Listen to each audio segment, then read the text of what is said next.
Hi అండి, this is Divya Ashok. Welcome to crazy mom దివ్య.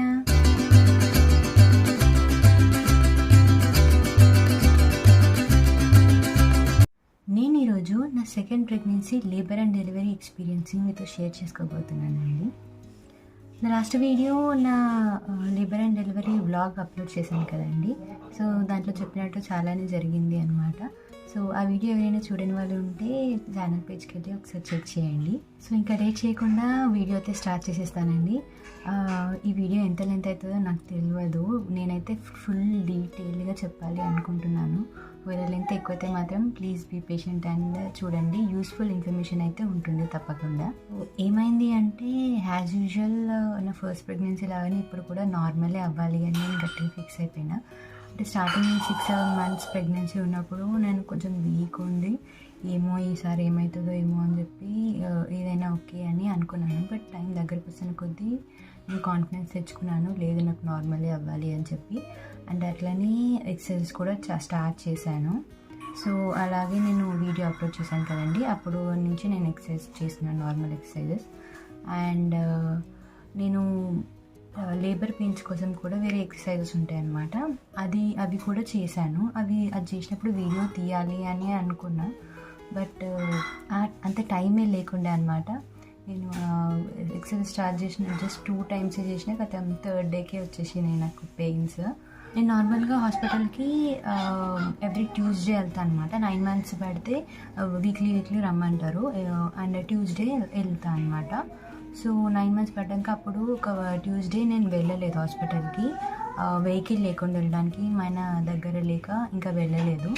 ఆ Tuesday miss అయినాక మళ్ళీ నెక్స్ట్ ట్యూస్డేనే వెళ్ళిన. అంటే అప్పటికి 15 days అయిపోయింది అనమాట.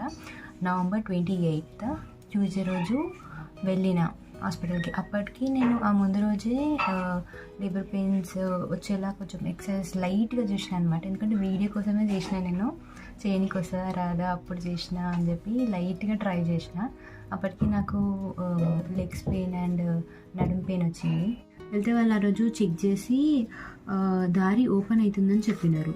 దారి ఓపెన్ అవుతుంది, ఇక్కడనే ఉండాలి, ఈవినింగ్ 4కి అట్లా మళ్ళీ చెక్ చేసుకొని అడ్మిట్ చేసుకోండి చేస్తారు, లేదంటే అని చెప్పినారు. అండ్ అట్లనే స్కానింగ్ కూడా రాసిందామే. ఇంకా అట్లా అనేసరికి చాలా నాకు నీరసం వచ్చేసిందంటే యాక్టివ్నెస్ లేదు, ఎగ్జైట్మెంట్ లేదు. నేను నార్మల్ చెకప్కి వెళ్ళిన ట్యూస్డే రోజు, బట్ వాళ్ళేమో జాయిన్ అవ్వాలి అది ఇది అని చెప్పేసరికి అస్సలు నాకు మంచిగా అనిపించలేదు. చాలా మూడ్ ఆఫ్ అయిపోయింది. అబ్బా ఇప్పుడు చేస్తారా అని నేనేం చదువుకోలేదు, ఏం చేసుకోలేదు, ఏం ప్లాన్ లేదు. ఇప్పుడు ఎట్లా జాయిన్ అవ్వాలి. యాక్చువల్లీ నా ప్లాన్ నేను ఏమనుకున్నా అంటే ఫస్ట్ టైం చాలా పెయిన్స్ అనమాట. మార్నింగే వెళ్ళిన, అర్లీ మార్నింగ్ పెయిన్ స్టార్ట్ అయితే మార్నింగ్ వెళ్ళిన, నైట్ పుట్టిన మా బాబు level 20కి. సో ఈసారి అలా కాకుండా పెయిన్స్ కొంచెం హెవీ అయినాకనే హాస్పిటల్కి వెళ్ళాలి. హాస్పిటల్లో చాలాసేపు ఉండొద్దు, తొందరగా అయిపోవాలి డెలివరీ. హాస్పిటల్కి వెళ్ళినాక నీకు కష్టపడదు హాస్పిటల్లో. సో ఇంట్లోనే పెయిన్స్ ఎక్కువైనాక వెళ్దాము అని అనుకున్నాం. బట్ వీళ్ళేమో నాకు పెయిన్స్ లేవు, ఏం లేదు అంటే కొంచెం నార్మల్గా బ్యాక్ పెయిన్ ఉంది, స్టమక్ పెయిన్ అయితే ఉన్నది నార్మల్గానే. అట్లనే అంటే ఆ ఎక్సర్సైజ్ చేసిన అని చెప్పినా కదా, అప్పటికి నాకు కొంచెం అప్పటి నుంచి ఎక్కువ నొప్పి వస్తుంది. సో కానీ అప్పుడు నాకు తెలుసు ఆ రోజు కాదు అని చెప్పి, సో నాకు ఇంట్రెస్ట్ లేకుండా. బట్ వాళ్ళు అడ్మిట్ అవ్వాలి అని చెప్తే మాత్రం అవ్వక తప్పదు. సో సరే స్కానింగ్ అయితే రాసింది కదా, సరే చూద్దాం అని చెప్పి స్కానింగ్ దగ్గరికి వెళ్ళిన, స్కానింగ్ చేయించుకున్నా. స్కానింగ్ రిపోర్ట్లో డెలివరీ డేట్ ఏమో 24th December ఉంది. వీళ్ళేమో 28th Novemberకే అయిపోతుంది అది ఇదని వీళ్ళు అన్నారు.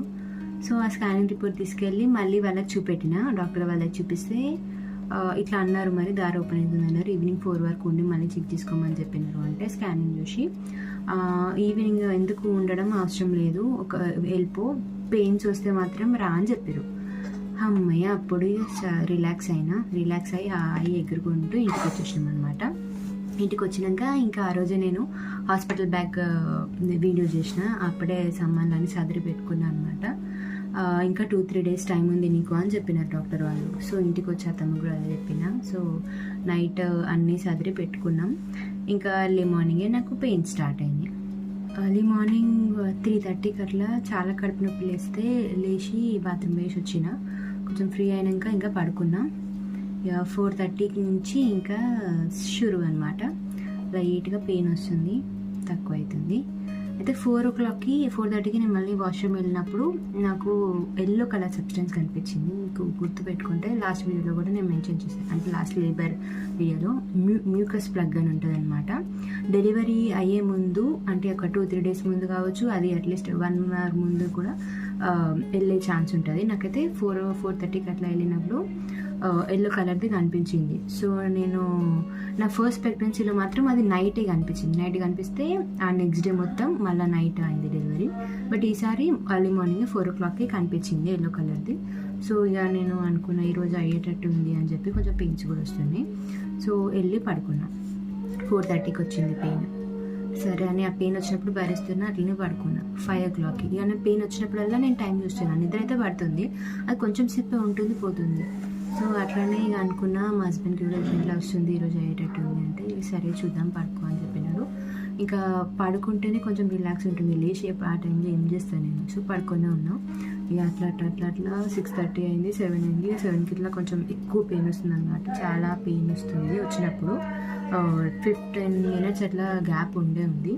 ఇంకా ఇక అప్పుడు లేచి ఇంకా నేను పైన పడుకుంటాను కదా, పైన ఉన్న సామాన్లన్నీ నేను అవసరమైనవన్నీ కింద తెచ్చుకుంటే, ఇప్పుడు పైకి వెళ్తలేను. సో పైకి వెళ్ళకుండా నాకు కింద ఏమేమి అవసరమో అన్నీ ఒక దగ్గర పక్కన పెట్టుకున్నాను అనమాట. అండ్ అప్పుడే వీడియో కూడా తీసిన. ఇంకా పెయిన్ వచ్చినప్పుడైతే నాకు తోని కాదు, వీడియో తీసేంత సీన్ లేనే లేదు అసలుకి. అప్పుడు పైననే ఇక కొంచెం యాక్టివ్గా ఉన్నా. పైన నుంచి 7:30, 7:40కి అట్లా నేను కిందికి వచ్చి అత్తమ్మకి చెప్పిన, అత్తమ్మ ఇట్లా హాస్పిటల్కి వెళ్ళాలి, ఈరోజు అయ్యేటట్టు ఉంది అని చెప్పిన. ఇంకా 8 అవుతుంది. ఇంకా నాకు ఎక్కువ అయితేనే ఉన్నాయి పెయిన్స్. ఇంకా స్నానానికి వెళ్ళేసరికి 8 అయింది. ఇంకా స్నానం చేయడమే చాలా కష్టం అయిపోయింది నాకు. వస్తుంది పెయిన్, ఎక్కువ వస్తుంది. స్నానం నేను ఒక 15 minutes చేసి దాంట్లోనే 3 times వచ్చింది. 5-6 minutes గ్యాప్లోనే వచ్చింది అనమాట పెయిన్స్. ఇంకా స్నానం చేసుకొని వచ్చి అప్పుడే నేను సరిగ్గా తినలేదు. సో ఇప్పుడు ఎట్లయినా సరే తినాలి అని చెప్పి అనుకొని ఇంకా ఫ్రెష్ అయ్యి ఇక చపాతి పెట్టుకున్నా. ఇక తింటుంటే నాకేమో కళ్ళు తిరిగినట్టు అవుతుంది, స్ట్రెంత్ ఉంటలేదు. ఇంకా చపాతి కష్టపడి 2 చపాతీలు అయితే కంప్లీట్ చేసిన. గోరుచిక్కుడుకాయ కూర మాత్రమే చపాతీ పెట్టుకొని తిన్నా. ఇంకా వస్తున్నాయి పెయిన్స్, వస్తున్నాయి. అప్పటికి 9 అయిపోయింది, ఇంకా పెయిన్స్ వస్తున్నాయి. 9:30 అవుతుంది. ఇంకా అంటే రాత్రి నేను సదిరి పెట్టుకున్నాం, కానీ పొద్దున అత్తమ్మ కొన్ని థింగ్స్ పిండేసి మళ్ళీ పెట్టుకుందాము అని చెప్పింది. సో అట్లా మాకు కొంచెం కల్బిలైందనమాట. మళ్ళీ అవి పిండేసి కొన్ని పెట్టి కొన్ని తీసుకుపోయినాం అనమాట. అంత తొందరగా అవుతుంది అనుకోలేదు. ఇంకా అట్లా అన్నీ చదువుకొని వెళ్ళేసరికి 10:30 అయింది. అప్పటికే పెయిన్ సివియర్ అయితేనే ఉన్నాయి.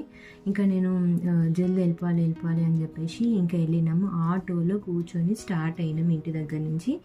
ఇంకా ఆటో హాస్పిటల్కి ఆల్మోస్ట్ 1 hour జర్నీ అనమాట. ఈ 1 hour జర్నీలో ఎంత పెయిన్ వచ్చింది నాకు. ఇంకా హాస్పిటల్ ఇంకొక 10 minutesలో వస్తుంది అన్నప్పుడు సివియర్గా ఆటోలోనే అవుతుందేమో డెలివరీ అని అంత భయం అయింది. అన్ని పెయిన్స్ వచ్చినాయి అనమాట. అంత పెయిన్ వచ్చింది, హెవీ పెయిన్స్. ఇంకా ఆటోలోనే అయిపోయి ఇంకా హాస్పిటల్కి వెళ్ళినాము. ఇంకా నాకు ఆగుతలేదు, దెబ్బ వరుకుతున్నా. ఫస్ట్ అప్పుడు ఏం చేసినారు అంటే, ఆ రోజు ట్యూస్డే అనమాట, రెగ్యులర్ చెకప్కి ట్యూస్డే అని వెళ్తాను చెప్పిన కదా. ఆ రోజు అటు డైరెక్ట్ ల్యాబ్ రూమ్కి వెళ్తే వాళ్ళు ఏదో చెక్ చేస్తారు కాబట్టి అక్కడ రెగ్యులర్ దగ్గర చెక్ చేయించుకున్నాకనే రండి అన్నారు. సో మా ఆశా వర్కర్ అంటే ఏం చేసిందంటే, అక్కడికి వెళ్ళినా ఇక్కడికే పంపిస్తారు, సో ఇక్కడనే ఫస్ట్ చూపిద్దామని చెప్పేసి అక్కడ తీసుకెళ్ళింది. అక్కడ నేను పెయిన్స్ ఇట్లా నేను అక్కడ అరుస్తున్నా, ఏమైంది ఇక్కడికి ఎందుకు తీసుకొచ్చింది, మరి అక్కడ డైరెక్ట్ తీసుకెళ్ళొచ్చు కదంటే, అక్కడికి వెళ్తే మళ్ళీ ఇక్కడికే పంపిస్తారు అంటే, సరే పడుకోమని చెప్పి తొందరగా పడుకున్నాను. చెక్ చేసి ఇప్పుడు అయిపోతుంది తొందరగా తీసుకెళ్ళాను అనగానే కథం ఇంకా వెల్లుడి పరుగు ఇంకా అంటే కొంచెం దూరం ఉంటుంది కదా రెగ్యులర్ దానికి ల్యాబ్ దగ్గరికి. ఇంకా వెళ్తున్నా ఇంకా పెయిన్స్ వస్తున్నాయి. ఇట్లా పెయిన్ వచ్చినప్పుడు ఆగిపోతున్నా, వాళ్ళే భయపడుతున్నారు, చూసే వాళ్ళే భయపడుతున్నారు. స్ట్రెచ్చర్ అన్నీ స్ట్రెచ్చర్ అంటే కూర్చుని తీసుకెళ్తారు కదా, అదన్నీ తీసుకురాపోయినారు అని వాళ్ళు అంటుంటే అది తెచ్చే వరకు కూడా నేను ఆగేటట్లేనమాట. ఇంకా వెళ్ళి పడుకున్నా కానీ ఇంకా లేనే లేదు అసలుకి.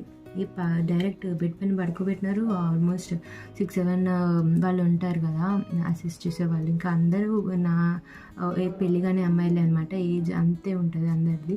ఇంకా వాళ్ళే ఈ చేయి గుంజి ఇటు గ్లూకోజ్ పెడతారు, ఈ చేయి గుంజి ఇటు బీపీ చెక్ చేస్తారు, ఇటు చెక్ చేస్తారు, అటు పేరు అడుగుతారు, ఇటు అడుగుతారు, అటు ఇటు మొత్తం ఇక అసలుకి అందరు నా వెనకాలనే పడ్డారు. ఇంకా పుష్ చేయాలి అది ఇది అని చెప్పినారు. ఇంకా వాళ్ళు చూసి చెక్ చేసి ఇంకా వాళ్ళు మర్మరింగ్ అనమాట. ఏంటి అంటే బేబీ వెయిట్ చాలా ఎక్కువ ఉంది అని వాళ్ళు టెన్షన్ పడుతున్నారు. నేను ఆ ముందు రోజు స్కానింగ్ చేయించుకున్నాను అని చెప్పినా కదా, ఆ స్కానింగ్ రిపోర్ట్లో బేబీ వెయిట్ 3.1 అంటే 3 kgs 100 grams ఉంది అని ఉంది ఆ స్కానింగ్ రిపోర్ట్లో. కానీ అది తప్పు అనమాట. మా పాప 3.5 kgs పుట్టింది. ఇప్పుడు కూడా మా బాబు కూడా అప్పుడు 3.5 kgs పుట్టాడు. ఇప్పుడు మా పాప కూడా 3.5 kgs. సో వాళ్ళు భయపడుతున్నారు. ఇంకా అప్పుడు అడుగుతున్నారు, ముందు ఎట్లయిందంటే ఇట్లా నార్మల్ అయింది, బట్ నాతో కాలేదు పుష్ చేయడం, వాళ్ళే ఇట్లా పుష్ చేసి తీసినారు బేబీని అని చెప్తే, అవునా బేబీ వెయిట్ ఎంత ఉండే అప్పుడు అంటే అప్పుడు కూడా 3.5 kgs ఉంది. నేను ఇట్లా అరుస్తున్నాను, పెయిన్స్ 3.5 kgs ఉంది మా బేబీ అప్పుడు కూడా ఇట్లనే చేసినారు, ప్లీజ్ ఇప్పుడు కూడా అట్లనే చేయండి, నాతో అయితే నేను పుష్ చేయలేకపోతున్నా అంటే లేదు చేయాలి, ఇప్పుడు నువ్వే చేయాలి, మేము అట్లా చేయం అది అని వాళ్ళు భయపెడుతున్నారు. చెయ్యి అని చెప్పి నాకు అస్సలు స్ట్రెంత్ ఉండలేదు, నాకు కళ్ళు తిరుగుతున్నాయి, చాలా వీక్ ఉన్నా అనమాట. అప్పుడు అంత స్ట్రాంగ్ లేను నేను ఇప్పుడు. సో ఇక అట్లా అయింది. ఇక అందులో వాళ్ళు పుష్ అంటే ఇక్కడ నాకు గ్లూకోజ్ పెట్టింది కూడా ఊసిపోయారు, వాళ్ళు కూడా చూసుకోలేదు. ఇట్లా నేను స్ట్రెంత్కి ఇట్లా అంటుంటే బ్లడ్ అయితే చాలా పోయింది, మొత్తం హ్యాండ్కి వేసిన ప్లాస్టర్ కూడా మొత్తం బ్లడ్ మయం అయిపోయింది. ఇంకా లాస్ట్కి వాళ్ళు నాతో అయితే లేదని చెప్పి గ్లూకోజ్ పెట్టినారు. ఇక వాళ్ళే సేమ్ బాబు అప్పట్లాగానే ఇంకా పెయిన్ వచ్చినప్పుడు గట్టిగా పుష్ అని చెప్పి వాళ్ళే ఇట్లా స్టమక్ని ముందుకి దోసినారు, చిన్న ఆపరేషన్ చేస్తే ఇంకా అయిపోతుంది అని చెప్పి. మళ్ళీ సేమ్ అది చాలా స్టిచెస్ పడ్డాయి. ఇప్పుడు కూడా సేమ్ బాబు అప్పట్లాగానే కష్టం అయింది, బట్ ఆ కష్టం అనేది తొందరగా అయిపోయింది అనమాట. నేను హాస్పిటల్కి ఇంట్లోనే మాకు 10 అయిపోయింది, 10:15 అట్లా అయింది. హాస్పిటల్కి వెళ్ళేసరికి 11:20 11:30 అట్లా అయింది. అండ్ మా పాప వచ్చేసి 12:09కి పుట్టింది. అంటే హాస్పిటల్కి వెళ్ళినాక ఒక 20-30 minutesలోనే మా పాప డెలివరీ అయిపోయింది. అది ఒక చాలా మంచి విషయం అనమాట. నేను అంతా అనుకోలేదు, కొంచెం ఒక 1 hour 2 hours అయినాక డెలివరీ కావాలి హాస్పిటల్కి వెళ్ళినాక అనుకున్నా, కానీ ఇంత తొందరగా అనుకోలేదన్నమాట. అంత చాలా భయం అయింది యాక్చువల్లీ హాస్పిటల్, ఎందుకంటే ఆటోలో ఇంకేమన్నా అయితే చెప్పలేం కదా అని చెప్పి. ఇక డెలివరీ అయితే అయిపోయింది. అప్పటి వరకు ఏ థాట్ లేదు, డెలివరీ అయిపోవాలి దేవుడా తొందరగా అయిపోవాలి అని మొక్కుకున్నా. డెలివరీ అయ్యి బేబీని తీసినారు. నాకు బేబీ కనిపించలేదన్నమాట తీసినప్పుడు, నా మీద వేసినారు తీసుకున్నారు, కానీ నాకు వీపే కనిపించింది, వీపు అండ్ హెడ్ కనిపించింది. ఇంకా తీసుకెళ్ళి వాష్ చేస్తున్నారు. అప్పుడు నాకు థాట్ వచ్చింది, మా అత్తమ్మ పక్కనే ఉంది, అత్తమ్మ చూడు పాప బాబా అని అడిగిన. అప్పుడు అట్లా వచ్చింది థాట్ డెలివరీ అయినాక. అయితే అత్తమ్మ టెన్షన్గా అటు సైడ్ అట్లా వెళ్ళింది. ఇట్లా నేను రెప్ప కొట్టేసరికి తిరిగి నవ్వుతూ నా దగ్గరకు వస్తుంది. ఇట్లా చూసినా పాపనే అన్నది. అమ్మా దేవుడా, ఇక నేను బెడ్ మీద లేని గాల్లో వెళ్తున్నా, అంత హ్యాపీ అనమాట పాప అని చెప్పినాక. Oh my god, thank you దేవుడా, ఇంకా చాలా జీవితానికి అనుకున్నాను అనమాట. చాలా హ్యాపీ ఫీల్ అయినా. అంటే డెలివరీ అప్పుడు చాలా ఎగ్జైట్ అయినా, డెలివరీ అయినందుకు నార్మల్ అయినందుకు అట్లా ఎగ్జైట్ అయినా. ఇప్పుడు డెలివరీ ఓకే, బట్ పాప అనేసరికి అది ఇంకో థ్రిల్ అనమాట. చాలా హ్యాపీ ఫీల్ అయినా. మొత్తానికైతే డెలివరీ అయిపోయింది దేవుడా అని అనుకున్నా. కానీ తర్వాత ఏమైంది, ఒకటి సింపుల్ ఉంటే ఒక దాంట్లో కాకపోతే ఇంకో దాంట్లో పెడతారు కదా, అట్లయినా ఇంకో స్టోరీ వచ్చిందనమాట ఇక్కడ. ఏమైందంటే ఇక స్టిచెస్ ఆఫ్కోర్స్ పడ్డాయి, గంట సేపు వేసినారు స్టిచెస్ అయితే. నాకు వాళ్ళు ఏం మత్తి ఇయ్యారంట అండి, అందుకే నాకు అప్పుడు చాలా పెయిన్ వచ్చింది. వాళ్ళు ఇచ్చిన డోస్ కూడా చాలా తక్కువ ఉంటుందంట. సో నాకైతే క్లియర్గా తెలుస్తుంది ఇట్లా స్టిచెస్ వాళ్ళు ఇట్లా కుట్టడం, తీయడం, ఇట్లా గుంజడం, ఇంత పెయిన్. 1 hour అండి. అంటే ఆల్మోస్ట్ ఈ పెద్ద ఆపరేషన్ అయితే కుట్లేని పడతాయో ఆల్మోస్ట్ అంతే. నా స్కిన్ ఎలాస్టిసిటీ ఉండదు, నా స్కిన్ ఎందుకో సాగదు. ఫస్ట్ అప్పుడు కూడా అట్లనే సాగలేదు, ఇప్పుడు కూడా సాగలేదు. స్టిచెస్ అట్లా ఎక్కువ పడ్డాయి. సో 1 hour అయితే స్టిచెస్ వేసినారు. ఇక భరించిన స్టిచెస్ వేసినాక చాలాసేపు ఒక 1 hour అట్లనే ఇచ్చిపెట్టేసి మళ్ళీ చెక్ చేసి బెడ్కి మారిస్తారనమాట. వార్డ్కి మారుస్తారు. బట్ ఇక ఇప్పుడు 1 అవర్ అయినాక ఇక కూర్చొని అట్నే ఉండి 1 అవర్ అయినాక వచ్చి చెక్ చేసి ఇంకో టెన్షన్ పెట్టేసినారు ఏంటి అని. నేను కడుపు మీద ఇట్లా చేయి పట్టుకొని చూస్తే ఇంత పెద్ద ఇట్లా గడ్డ రాయి లెక్క తాకుతుంది నాకు. వాళ్ళేమో ఇట్లా అయింది అట్లా అయింది అని చెప్పి వాళ్ళు టెన్షన్ పడతారు, ఇంకా వెళ్ళొద్దు ఉండాలి అని చెప్పి వాళ్ళు మాట్లాడుకుంటున్నారు. నాకు టెన్షన్ అయితే ఏమైంది, ఎందుకు అట్లా చేస్తారు, ఇంకెందుకు నన్ను తీసుకెళ్తలేరు అని. సో అప్పుడు నాకు ఏమైంది, అసలు ప్రాబ్లం ఏంటి, వాళ్ళు ఎందుకు ఏం క్లియర్గా చెప్తలేరు. ఇదంతా చెప్తే ఇంకా ఈ వీడియో ఇంకా చాలా లెంత్ అయిపోతుంది, ఇప్పటికీ చాలా లెంత్ అయింది. సో దీన్ని నేను పార్ట్ 1 పార్ట్ 2గా డివైడ్ చేసి పార్ట్ 2లో ఇంకా మిగిలిన డీటెయిల్స్ చెప్తా ఏమైంది ఆ తర్వాత అని చెప్పి.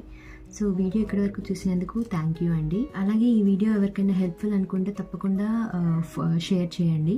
అండ్ వీడియో నచ్చితే లైక్ చేయండి, కమెంట్ చేయండి మీకు ఏమనిపించిందో. అండ్ పార్ట్ 2లో మళ్ళీ కలుద్దాం. Thank you, thanks for watching, bye.